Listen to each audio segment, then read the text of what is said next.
Viajar a China había sido un sueño para nosotros. Matías y yo habíamos planeado el viaje durante meses, investigando cada detalle, desde los lugares turísticos hasta la gastronomía local. Estábamos emocionados por la idea de sumergirnos en una cultura tan distinta a la nuestra y probar todo lo que el país tuviera para ofrecer. Después de un largo día recorriendo templos antiguos y mercados vibrantes, terminamos en un pequeño pueblo alejado de la ciudad. Caminábamos sin rumbo fijo cuando un hombre mayor nos detuvo con una sonrisa amable. Su inglés era limitado, pero nos hizo entender que nos invitaba a cenar a su casa. Nos dijo que era una tradición recibir a viajeros y compartir con ellos una comida auténtica. Matías y yo nos miramos dudosos, pero al final aceptamos. Pensamos que sería una experiencia increíble y una oportunidad para probar algo casero.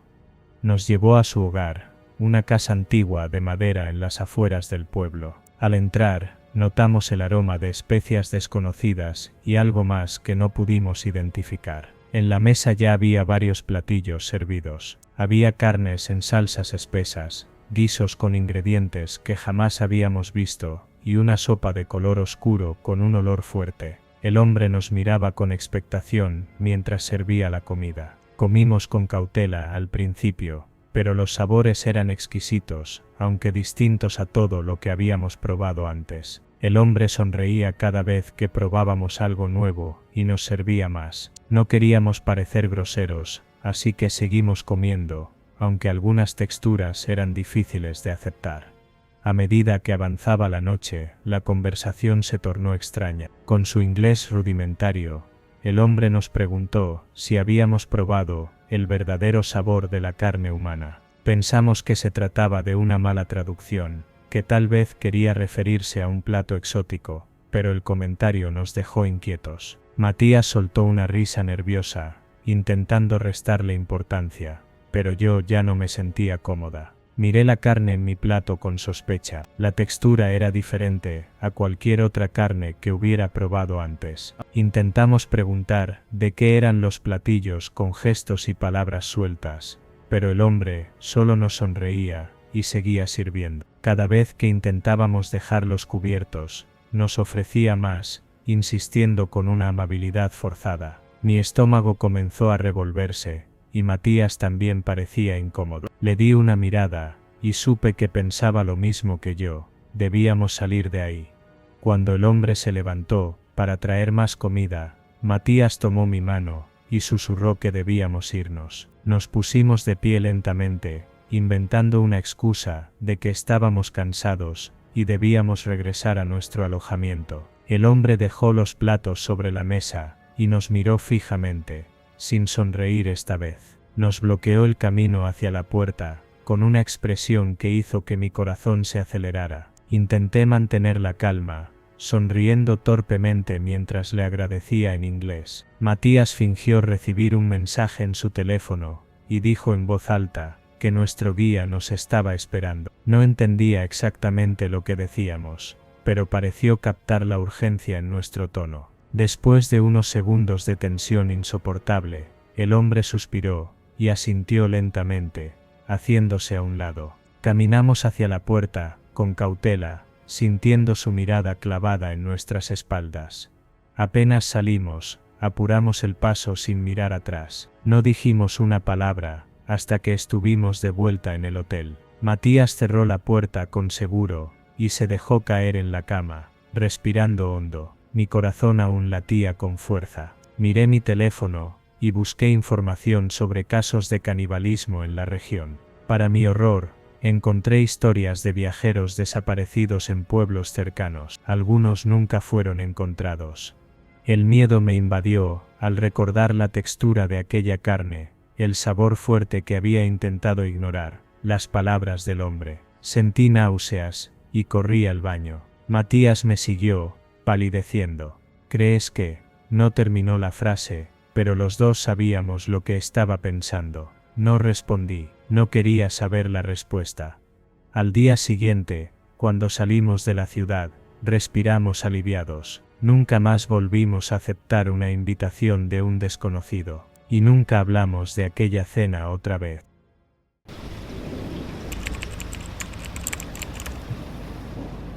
Llegué a Roma con la emoción de una turista que siempre soñó con recorrer sus calles empedradas, probar su comida y perderme en su historia. Durante el día mi agenda estaba llena de visitas a museos, ruinas y cafés, pero por las noches la ciudad tenía otra cara, una llena de luces, música y gente dispuesta a divertirse. En una de esas noches decidí salir sola a una discoteca recomendada por otros viajeros en el hostal donde me hospedaba. No tenía un plan más allá de tomar un par de tragos y disfrutar la música. Entre las luces parpadeantes y la gente bailando, lo vi, Francesco, alto, con un cabello negro, cuidadosamente desordenado, vestido con una camisa blanca abierta en el cuello y un acento italiano que hacía que cada palabra pareciera sacada de una película. Se acercó con una sonrisa confiada y comenzamos a hablar. Me preguntó de dónde era, cuánto tiempo llevaba en la ciudad y qué lugares había visitado. Se sorprendió cuando mencioné que aún no conocía algunos barrios más antiguos y menos turísticos de Roma. Debes ver la ciudad real, no solo lo que muestran a los turistas, me dijo con un brillo especial en los ojos. Me propuso un recorrido nocturno al día siguiente. Me pareció una idea emocionante y acepté sin dudar. A la noche siguiente me encontré con Francesco en una pequeña plaza, justo como habíamos acordado. Me recibió con 2 besos en las mejillas, como si nos conociéramos de toda la vida. Me llevó por callejones estrechos, donde apenas cabían 2 personas de pie. Me contaba historias sobre la ciudad, sobre las leyendas que rodeaban algunos edificios antiguos. Era encantador, y me sentía segura a su lado. Pero con el paso del tiempo, algo cambió. Noté que comenzábamos a alejarnos de las zonas concurridas. Las calles se volvían cada vez más oscuras y silenciosas. No veía turistas, ni siquiera locales paseando, solo algunos autos estacionados y puertas cerradas. ¿A dónde vamos?, pregunté con una risa nerviosa. Es una sorpresa, respondió él, sin detenerse. Mi instinto comenzó a gritarme que algo no estaba bien. Mi corazón latía más rápido, y mi mente repasaba el camino por el que habíamos venido. Intenté memorizarlo, pero todo parecía un laberinto de calles iguales. De repente, Francesco se detuvo, frente a una puerta de madera antigua. Tocó suavemente, y tras unos segundos, se abrió desde adentro. No te preocupes, es solo un lugar especial, me dijo, tomándome de la mano para que entrara. Me resistí, todo mi cuerpo me pedía que corriera, pero no quería reaccionar, de manera exagerada, si tal vez solo estaba siendo paranoica. En serio, Francesco, creo que ya es tarde. Mejor volvamos, dije, tratando de mantener la voz tranquila. Él no respondió de inmediato, en cambio, se inclinó levemente hacia mí, su sonrisa ahora más tensa, más falsa. Pero ya estamos aquí, susurró. En ese momento, un sonido detrás de mí me hizo girar. 2 hombres estaban al final de la calle, caminando en nuestra dirección. No parecían simples peatones, se movían con calma, con la seguridad de alguien que sabe exactamente a dónde va. Mi pulso se disparó. ¿Quiénes son ellos?, pregunté, retrocediendo un paso. Francesco no respondió. Miré hacia la puerta abierta, solo vi sombras adentro, pero sentí un escalofrío recorrerme la espalda. De repente, todo encajó. No era un simple paseo, no era solo una cita, era una trampa. El miedo se apoderó de mí y tomé la única decisión que podía tomar. Corrí, no miré atrás, no pensé en nada más que en poner la mayor distancia posible entre Francesco, la puerta oscura y los hombres que se acercaban. Escuché sus pasos siguiéndome, voces en italiano, gritándome que me detuviera. Pero no lo hice. Doblaba esquinas, sin saber a dónde iba. Tropecé con piedras, golpeé mi hombro contra una pared. Pero seguí corriendo. Mi única esperanza era encontrar una calle concurrida, un taxi, un bar, cualquier cosa. Después de lo que pareció una eternidad, vi una avenida iluminada. Con la poca energía que me quedaba, corrí hasta ella, y me metí en un restaurante, con varias personas adentro. Los empleados Me miraron extrañados cuando entré sin aliento, con los ojos llenos de pánico. Me giré hacia la calle, esperando ver a Francesco o a los otros hombres. Pero no estaban. No sé en qué momento dejaron de seguirme. Pero ya no estaban. Esperé unos minutos, dentro del restaurante, antes de llamar un taxi y regresar al hostal. Esa noche no dormí. Al día siguiente, fui a la policía, pero me dijeron que sin pruebas no podían hacer mucho, que Francesco podía ser cualquier persona. Desde entonces, reviso 2 veces, antes de salir de cualquier lugar. Nunca más acepté invitaciones de desconocidos, y nunca volví a caminar sola por una ciudad extraña. Roma sigue siendo hermosa, pero ahora sé que, incluso en los lugares más mágicos, puede haber monstruos acechando en la oscuridad.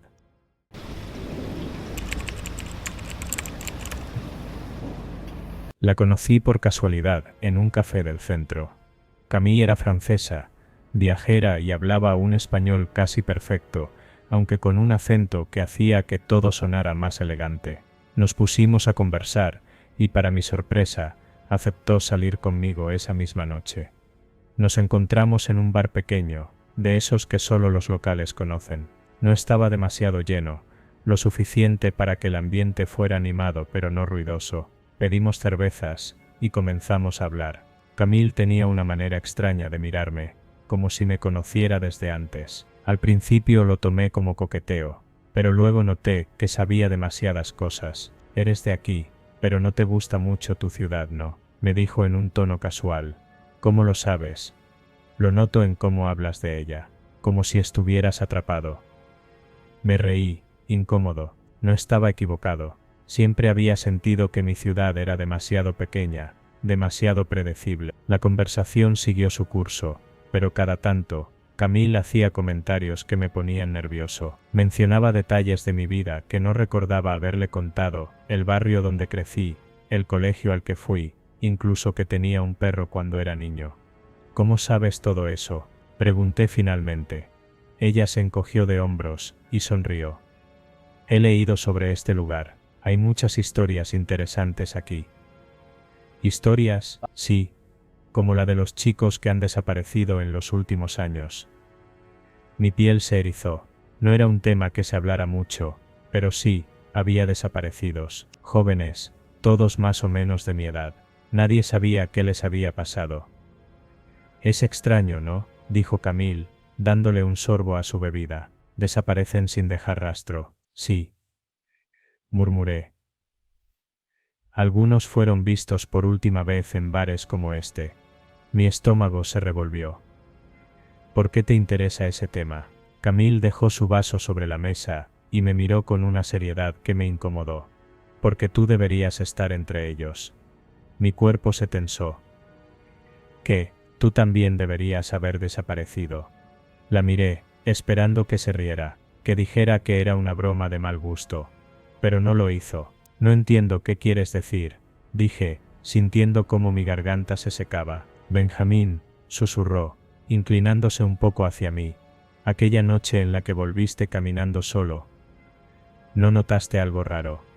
Mi cabeza empezó a dar vueltas. Sabía exactamente a qué se refería. Hace meses, después de una fiesta, caminé solo a casa. Sentí que alguien me seguía, pero nunca vi a nadie. Pensé que era paranoia, pero ahora Camille lo sabía. ¿Cómo sabes eso? Camille sonrió, pero no con diversión. Era una sonrisa distinta, como si supiera algo que yo no, porque esa noche, tú debiste ser uno de ellos. Sentí un escalofrío recorrer mi cuerpo. Tienes que irte de esta ciudad, Benjamín. Mi corazón latía con fuerza. ¿Por qué? Ella se inclinó más cerca, y susurró. Porque ellos todavía te están buscando. Me levanté de golpe, la silla rechinó contra el piso. Algunas personas voltearon a verme. ¿Quién eres?, exigí, mi voz temblaba. Camille solo me miró, con una expresión que era mitad compasión, mitad advertencia. Corre, susurró, antes de que sea demasiado tarde, y sin más, se levantó y salió del bar, dejándome ahí, con un miedo frío apretándome el pecho.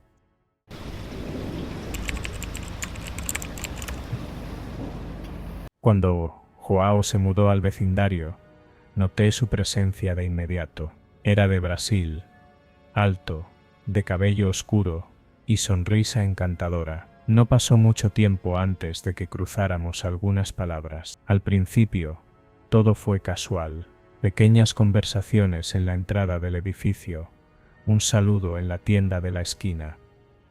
Un día, me invitó a cenar a su departamento. Dijo que quería prepararme algo especial, comida brasileña auténtica. Acepté sin pensarlo mucho. Me pareció un gesto amable, además de una buena oportunidad para conocerlo mejor. Cuando llegué, todo estaba perfectamente ordenado. La mesa puesta con detalles, una luz tenue y un aroma delicioso en el ambiente. Cenamos, bebimos un poco de vino y hablamos sobre su vida en Brasil. Me contó que había dejado su país para empezar de nuevo, que le gustaba el anonimato de una ciudad grande, sin pasado que lo persiguiera. Después de aquella noche, empezamos a vernos con más frecuencia. Parecía encantador, atento, siempre dispuesto a ayudar. Pero poco a poco, algo en él empezó a cambiar. Primero, fueron los comentarios sutiles. Cada vez que hablaba de algún amigo, Joao preguntaba demasiados detalles. ¿Quién es? ¿Desde cuándo lo conoces? ¿Les hablas a menudo? No lo noté al principio, pero con el tiempo, su insistencia empezó a incomodarme. Luego, vinieron las visitas inesperadas. Tocaba la puerta de mi apartamento, sin previo aviso, siempre con alguna excusa. A veces traía comida, otras decía que pasaba por ahí y quería saludar. Una vez lo encontré en la entrada del edificio, aparentemente esperando sin razón. Solo quería verte, dijo con una sonrisa. Empezó a mostrarse celoso de cualquiera que se acercara a mí. Me cuestionaba sobre mis salidas, mis amistades, incluso mis compañeros de trabajo. Lo peor comenzó cuando empezó a mandarme enlaces de noticias sobre crímenes pasionales. Eran casos escalofriantes, muchos de ellos cometidos por brasileños contra sus parejas. No es interesante, escribía en los mensajes. Lo ignoré las primeras veces, pero los enlaces seguían llegando. Un día, mientras almorzaba con una amiga, recibí otro mensaje con un artículo sobre un hombre que había asesinado a su pareja en un ataque de celos. El amor puede hacer cosas locas, me escribió. Sentí un escalofrío recorrer mi espalda. Ya no era una simple coincidencia. Era una amenaza. Intenté distanciarme, pero cada vez que lo hacía, aparecía en mi edificio. Tocaba mi puerta a deshoras, preguntaba por mí a los vecinos, incluso esperó fuera de mi trabajo. ¿Por qué no me contestas?, decía en sus mensajes. El miedo empezó a ser insoportable. No podía salir sin sentirme observada. Si hablaba con alguien, supe que en algún momento, Joao lo sabría. Finalmente, tomé una decisión, sin avisarle a nadie. Busqué un nuevo lugar para vivir, y me fui sin dejar rastro. Bloqueé su número, cambié mi ruta diaria, y pedí a mis amigos que no mencionaran mi paradero. Pero a veces, cuando camino por la calle, siento una presencia detrás de mí, una mirada que me sigue, una sombra que no debería estar ahí, y me pregunto si Joao realmente me dejó ir.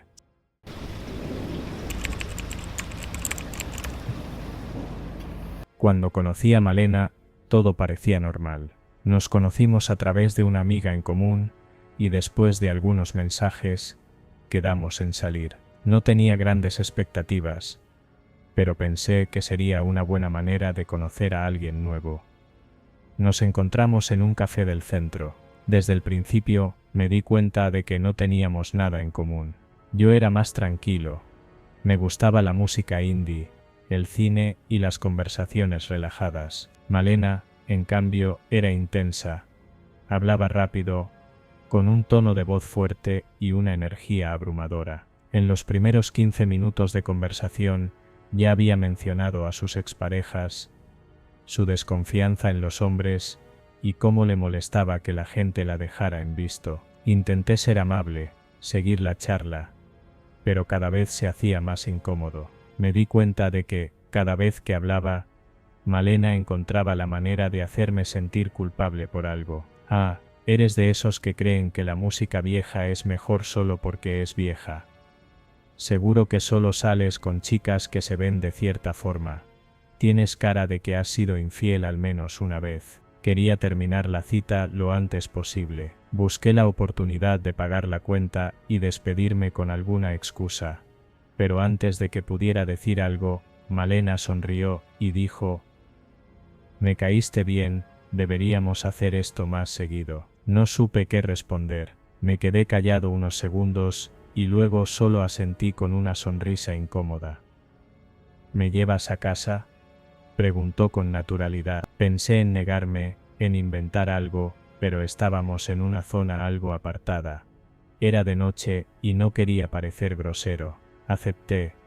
El camino fue peor que la cita. Malena comenzó a hacer preguntas cada vez más personales. ¿Por qué terminaste con tu última novia? ¿Cuántas mujeres has llevado en este auto? ¿Eres de los que bloquean a la gente cuando ya no te interesa? Trataba de responder de manera neutral, sin profundizar demasiado, pero ella insistía. En un punto, cambió el tono completamente. «No me gusta cuando la gente me ignora». «Agustín», dijo sin mirarme. Sentí un escalofrío. «Me ha pasado antes, ¿sabes? Alguien dice que le caigo bien, que todo está bien, y luego desaparece sin decir nada. Pero yo siempre encuentro la manera de saber qué pasó, siempre». Reí nervioso. «No soy de esos», dije, solo para calmar el ambiente. Ella sonrió. «Eso espero». Llegamos a su calle, un barrio oscuro y silencioso. Pensé que al detener el auto, ella bajaría y todo acabaría ahí. Pero no. «Ven, te invito a un café en mi casa», dijo. «Es tarde», respondí de inmediato. Su expresión cambió. Me miró fijamente, sus ojos oscuros brillaban con algo que no podía descifrar. «¿No te gusto?», preguntó con voz seria. «Solo que tengo que madrugar mañana», respondí rápido. Me miró unos segundos más, y luego sonrió otra vez. «Está bien, nos veremos pronto». Bajó del auto, pero no cerró la puerta de inmediato. Se quedó ahí, inclinándose un poco para seguir mirándome. «No me vas a escribir, ¿verdad?», dijo en un tono extraño. No supe qué decir, solo le aseguré que sí. «Espero que sí», murmuró. Cerró la puerta y vi cómo entraba a su casa. Me fui de inmediato. Pensé que todo quedaría ahí. Pero al día siguiente desperté con 5 mensajes de ella, todos preguntando por qué no le había escrito aún. Ignoré los mensajes, pero siguieron llegando. «No me hagas esto». «¿Por qué me ignoras? Dijiste que nos veríamos pronto». «No soy como las demás chicas que puedes dejar en visto». «Nos vemos pronto, Agustín». El último mensaje me hizo sentir un nudo en el estómago. Decidí bloquearla. Pensé que ahí terminaría todo. Pero no. Esa noche, cuando llegué a mi departamento, noté algo raro. Mis ventanas estaban cerradas como siempre, pero sentí que el aire dentro estaba diferente, como si alguien hubiera estado ahí. Me acosté intentando no pensar en ello. A las 3 de la mañana, mi teléfono vibró. Era un número desconocido. El mensaje decía: «No debiste bloquearme». Mi sangre se heló. A la mañana siguiente, cuando salí de casa, encontré una nota debajo de mi limpia parabrisas. Decía: «Te veo pronto». Nunca más volví a estar tranquilo.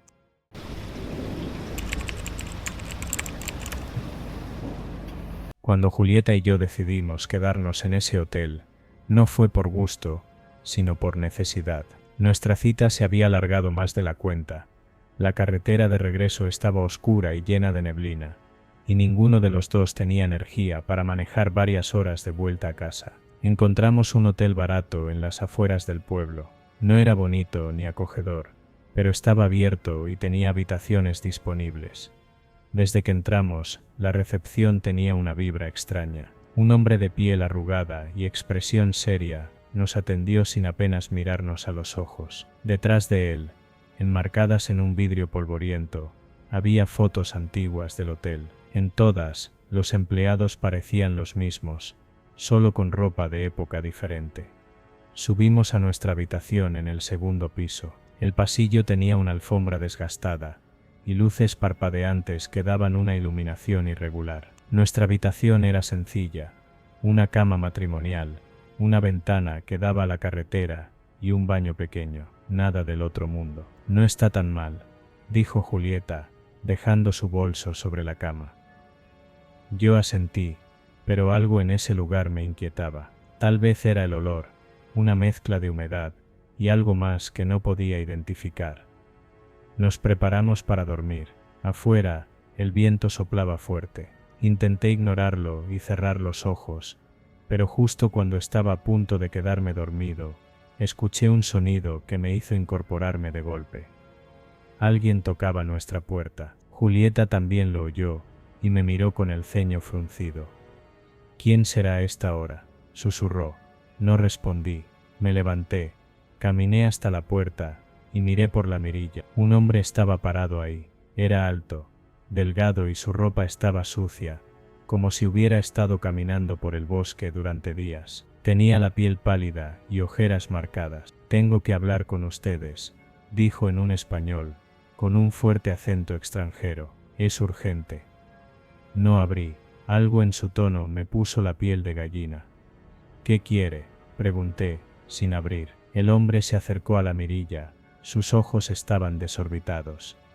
Este hotel no es lo que parece, susurró. Los dueños no son humanos.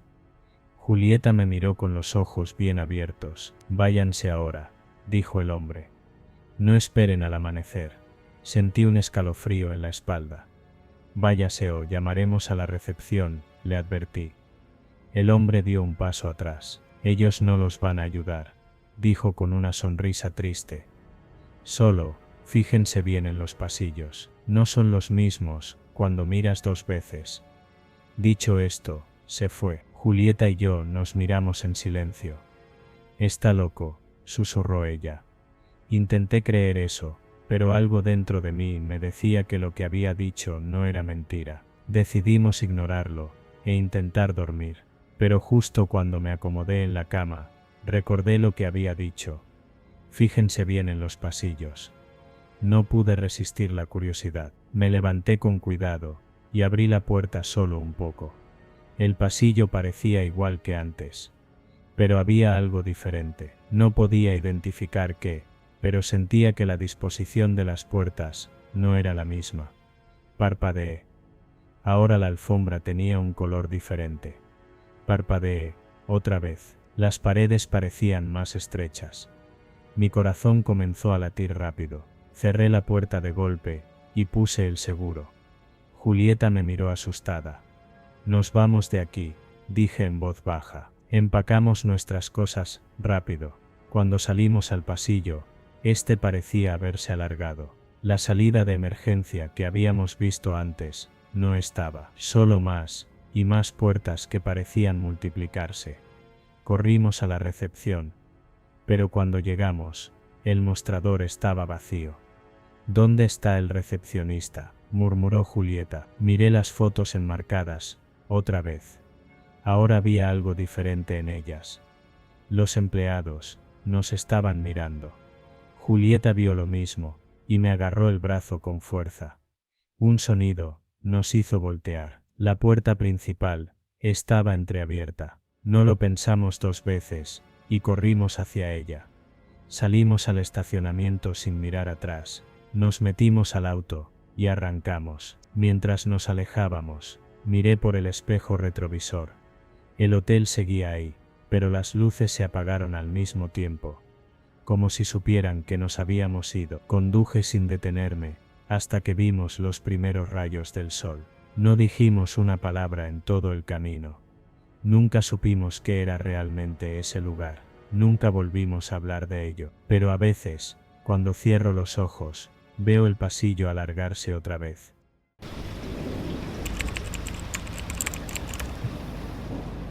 Desde el primer momento en que vi a Oliver, me pareció encantador.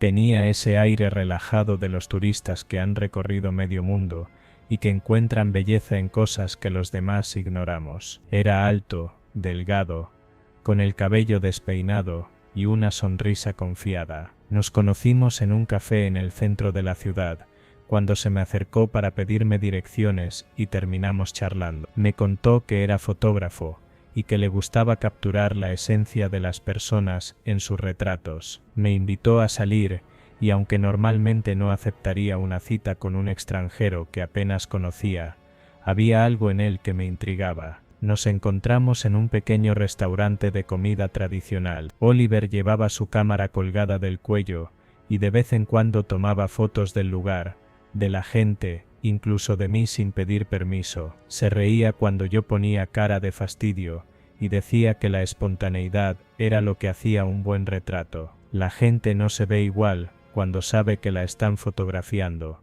me explicó mientras ajustaba el lente de su cámara. Lo interesante es atraparlos en su estado más puro, sin poses, sin pretensiones.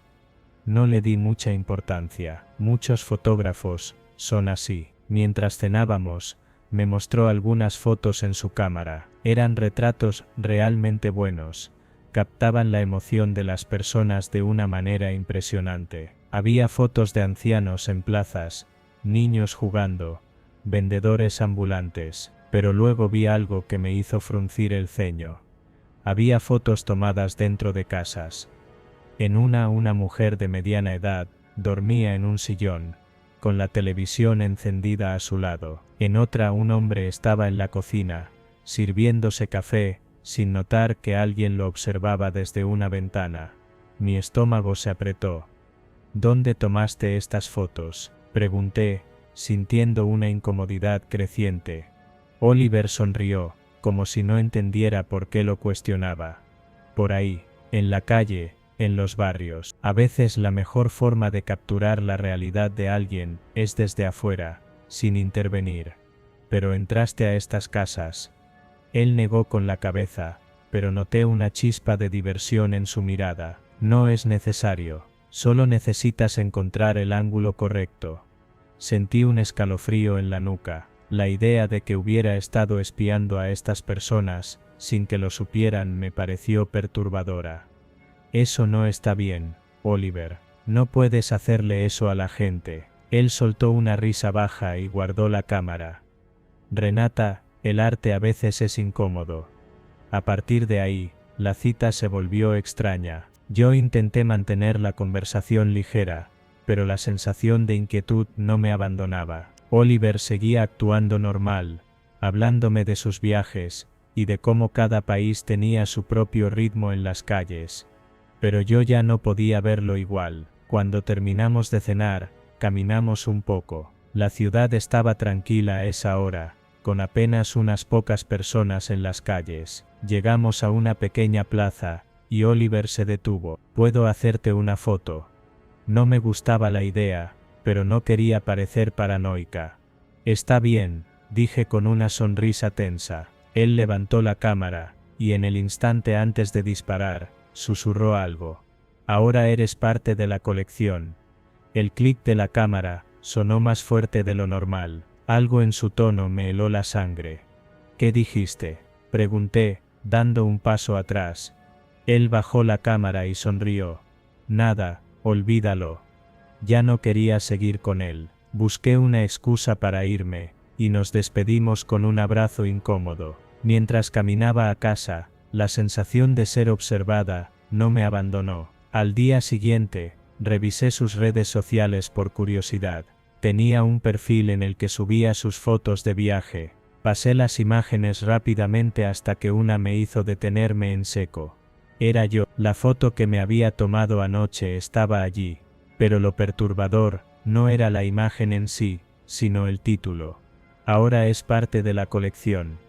Mi respiración se aceleró. Busqué otras fotos, y noté algo aterrador. Muchas de las personas que aparecían en su perfil tenían ese mismo título, pero lo peor vino cuando, al deslizar hacia abajo, vi algo que me hizo quedarme sin aliento.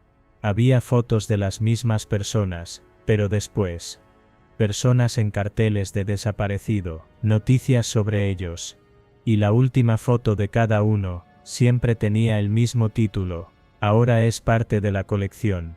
Mi estómago se revolvió, sentí un miedo visceral, me fui a la policía con toda la información, pero no pudieron hacer mucho. Su cuenta fue eliminada al día siguiente, y él desapareció del hotel donde se estaba quedando. No volví a saber de Oliver, pero a veces, cuando salgo a la calle, siento que alguien me sigue con la mirada, y por las noches, en mi ventana, a veces creo ver un destello, como si alguien estuviera apuntándome con una cámara.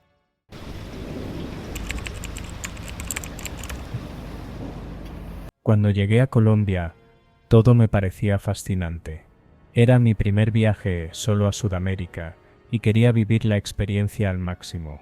Entre excursiones, comidas y bares, también me di la oportunidad de conocer gente nueva. Descargué Tinder, y en cuestión de minutos, ya tenía varios matches. Una de ellas me llamó la atención de inmediato. Se llamaba Amanda, tenía una sonrisa coqueta y una actitud segura en sus mensajes. Charlamos por un par de días, antes de decidir vernos en persona. Me propuso un restaurante en el centro, algo no demasiado elegante, pero con buena reputación.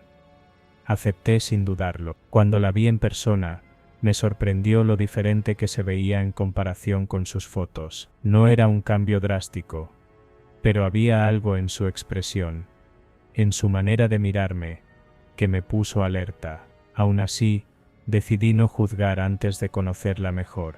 Nos sentamos en una mesa cerca de la ventana. Desde el primer momento, noté que Amanda tenía un extraño control sobre la conversación. Cada vez que intentaba contarle algo sobre mí, cambiaba el tema con un comentario más interesante o una pregunta más profunda. Quería saberlo todo sobre mi estancia, dónde me estaba hospedando, si viajaba solo, cuánto tiempo planeaba quedarme. Al principio pensé que era curiosidad, pero después empezó a sentirse como un interrogatorio. ¿Y no te da miedo andar solo por aquí?, preguntó, removiendo su bebida con una pajilla. No mucho, respondí. La gente ha sido muy amable. Ella sonrió, pero sus ojos no reflejaban calidez. Sí, los colombianos somos muy hospitalarios, pero también hay gente mala. Hay que saber en quién confiar. Algo en su tono me dio escalofríos. Traté de relajarme. Tal vez solo era una chica intensa. Continuamos la conversación, pero su comportamiento se volvió más manipulador. Se reía justo cuando yo sonreía. Inclinaba la cabeza de la misma forma que yo lo hacía. Si yo tomaba mi vaso, ella hacía lo mismo al instante, como si intentara crear una conexión artificial. Luego vino la primera señal de alarma real. Me había pedido que probara un cóctel típico. Lo pedimos, y, cuando llegaron las bebidas, ella se excusó para ir al baño. Instintivamente, miré mi vaso. Algo en mí, un instinto primitivo, me decía que no debía tomarlo. Cuando Amanda regresó, me observó con atención. ¿Por qué no pruebas tu bebida?, preguntó con una sonrisa. La forma en la que lo dijo, con una falsa despreocupación, me puso la piel de gallina. Estoy esperando a que se enfríe un poco, mentí. Su expresión se endureció por un segundo. Fue apenas un instante, pero lo noté. Decidí seguir la corriente sin levantar sospechas. Fingí beber de mi vaso, pero apenas toqué el líquido con los labios. Luego, cuando ella se distrajo mirando su teléfono, lo cambié discretamente con el suyo. Ella bebió de su trago sin darse cuenta. Los minutos pasaron, y vi cómo su semblante cambiaba. Su mirada comenzó a perder enfoque. Parpadeaba demasiado, y empezó a tocarse la cabeza con las yemas de los dedos. Se puso nerviosa. Me siento un poco mareada, dijo en voz baja. ¿Estás bien?, pregunté con la mayor naturalidad que pude. Amanda me miró fijamente. Su rostro pasó de la confusión al pánico. Lo entendió. Yo no fui quien bebió la copa alterada. Su actitud cambió por completo. De repente, dijo que tenía que irse y se levantó torpemente de la mesa. La vi salir apresurada, tropezando ligeramente con las sillas del restaurante. Me quedé helado. La evidencia era clara. Ella intentó drogarme. Mi mente trabajaba a toda velocidad. ¿Qué habría pasado si yo hubiera bebido? ¿Iba a desmayarme en algún hotel desconocido mientras me robaban todo? ¿O habría sido algo peor? Dejé dinero en la mesa y salí del restaurante, revisando constantemente mi espalda. Esa noche, apenas dormí. Busqué su perfil en Tinder, pero ya no existía, como si nunca hubiera estado ahí. Al día siguiente, cuando conté lo sucedido a un local, me dijo que no era la primera vez que escuchaba algo así. Me habló de mujeres que seducían a turistas para drogarlos y robarlos. Algunas víctimas despertaban en hoteles vacíos, otras en hospitales, y algunas nunca despertaban. Desde ese día, mi confianza en los desconocidos cambió para siempre.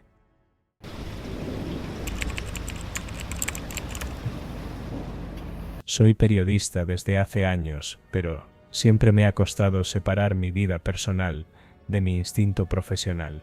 Lo que me pasó con Nadir es una prueba de eso. Lo conocí en un evento cultural, una exposición sobre la influencia persa en la arquitectura local. No estaba trabajando, solo fui porque me pareció interesante. Él estaba en una esquina, serio, con una copa de vino en la mano.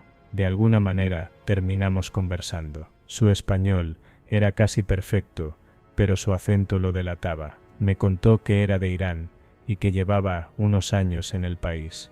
Nadir tenía una presencia fuerte, una mirada penetrante y una forma de hablar pausada, como si cada palabra tuviera peso. Me invitó a salir esa misma noche, y aunque dudé un poco, acepté.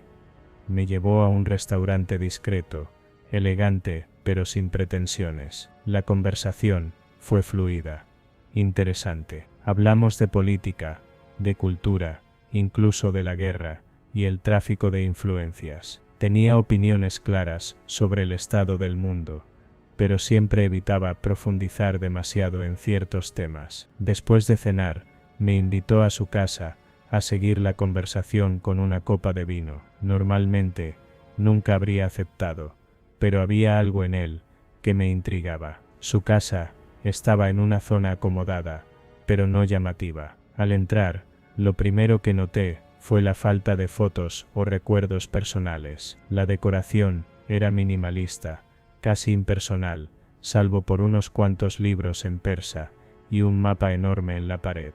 Nos sentamos en su sala, con una luz tenue. Seguimos conversando, pero poco a poco, la charla tomó un rumbo más oscuro. Nadir mencionó cosas que me hicieron dudar. Habló de armas, de movimientos de dinero, de gobiernos corruptos, no de manera explícita, pero sus palabras tenían una carga extraña, como si esperara que yo entendiera algo más allá de lo que decía. El mundo funciona con dinero y con miedo, dijo en un momento, mirándome fijamente, y los que entienden eso sobreviven. Me reí nerviosa, pero él no sonrió. A partir de ese momento, empecé a notar cosas. Su teléfono sonaba constantemente, pero nunca respondía delante de mí. Cada tanto, miraba el reloj, como si estuviera esperando algo. Me levanté para ir al baño, y mientras caminaba por el pasillo, vi que una de las puertas estaba entreabierta. No pude evitar mirar dentro. Ahí estaba. En la habitación había varias cajas apiladas, y sobre una mesa, un par de maletines abiertos, con algo dentro, que no alcancé a ver bien. Pero lo que sí vi fue un arma, no una pistola cualquiera, sino algo más grande, más sofisticado. El estómago se me encogió. Traté de no entrar en pánico, y volví a la sala como si nada. Me senté, Tomé un sorbo de vino, y fingí que todo estaba bien. Es tarde, creo que debería irme, dije con la voz más tranquila que pude. Nadir me miró un instante, como si estuviera analizándome. ¿Te sientes incómoda?, preguntó. No, solo, tengo que madrugar mañana. Sonrió levemente y asintió. Me acompañó hasta la puerta, pero justo cuando estaba por salir, dijo algo que me heló la sangre.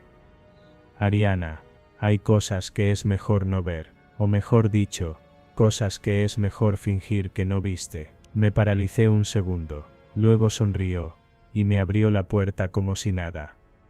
Salí sin mirar atrás, y caminé rápido hasta mi auto. En cuanto arranqué, supe que me había metido en algo peligroso. Pasé días analizando qué hacer. Sabía que había algo turbio en él, pero, ¿qué tan profundo llegaba?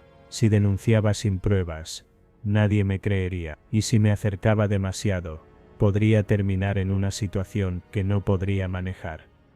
Decidí alejarme, pero no pude dejar de pensar en él, y en su advertencia. Unos días después, intenté buscarlo. Su número estaba desconectado, su departamento vacío, era como si nunca hubiera estado ahí. Hasta el día de hoy, no sé quién era realmente Nadir, solo sé que me acerqué demasiado a algo que nunca debí haber tocado.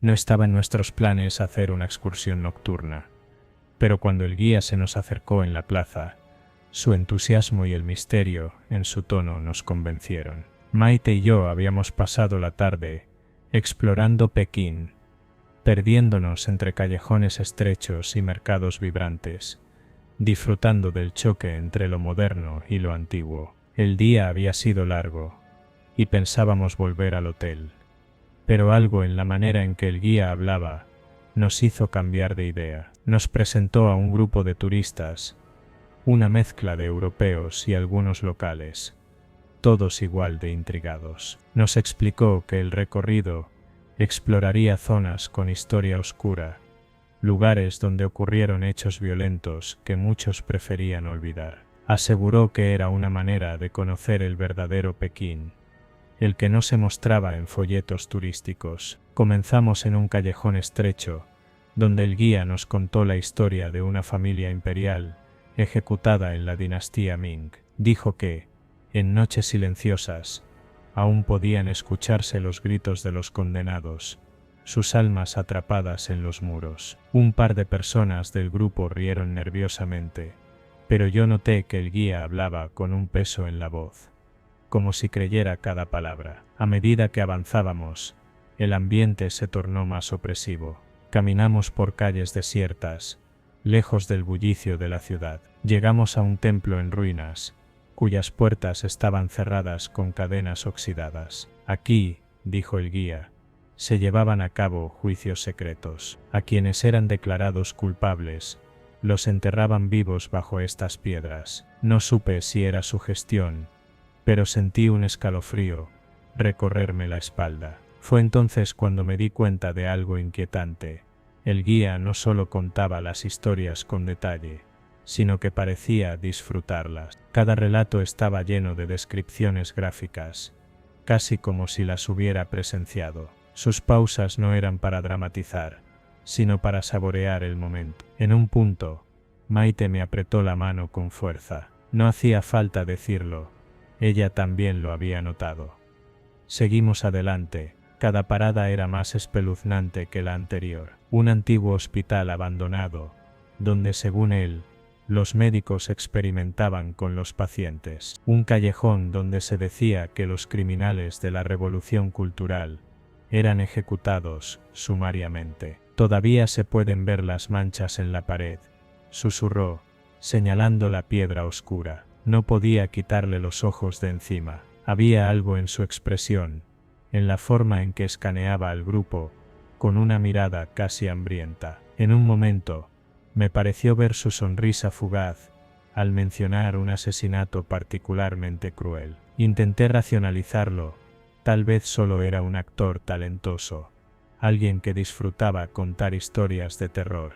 pero la incomodidad no desaparecía. Cuando llegamos a una casa destartalada al final de una calle sin salida, el guía se detuvo. Aquí terminamos el recorrido, dijo con un tono distinto, más seco. Si tienen preguntas, háganlas ahora. Nadie dijo nada. Tal vez todos sentíamos lo mismo, la necesidad de alejarnos de él.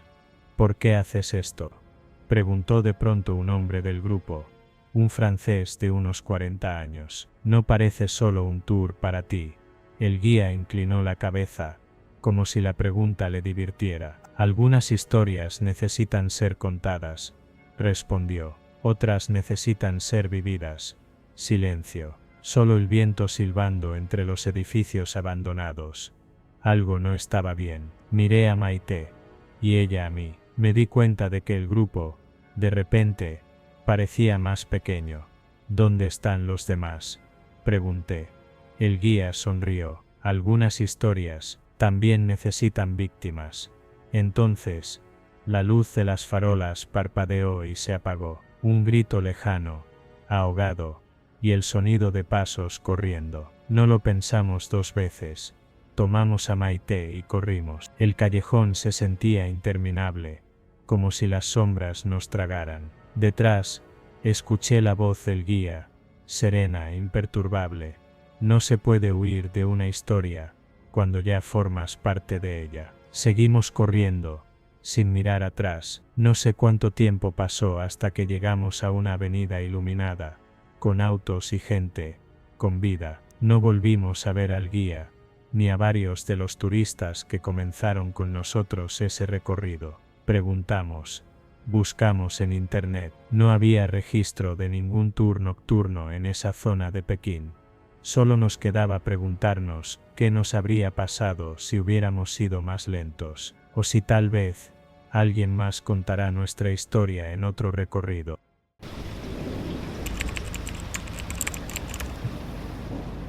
Desde el primer momento en que escuché el rumor, no pude evitar emocionarme. Se decía que un estudiante de intercambio de Estados Unidos se uniría a nuestra clase de literatura. No era algo común en nuestra universidad en Buenos Aires, y menos aún que fuera un joven de ascendencia completamente extranjera.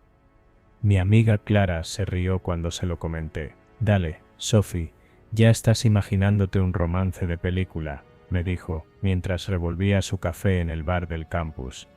No sé, en Bagdad, que sí, admití, sonrojándome. Pero imagínate, un yanqui en nuestra clase, seguro es de esos rubios de ojos claros, como en las series.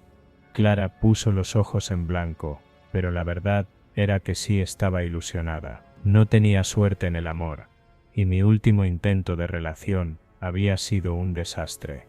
Cuando finalmente llegó el día, mi emoción se confirmó al verlo entrar al aula. Se llamaba Ryan, y era tal como lo había imaginado. Alto, de cabello dorado, ojos azul cielo, con un porte que parecía sacado de una película de romance adolescente. Su español tenía un acento adorable, y aunque al principio parecía tímido, pronto se volvió el centro de atención. Todas querían hablar con él, y él, por supuesto, no tenía problema en recibir esa atención. Intenté acercarme varias veces, pero entre sus nuevos amigos y la cantidad de chicas que lo rodeaban, nunca se daba el momento. Pasaron semanas hasta que por fin nos encontramos solos en el comedor de la facultad.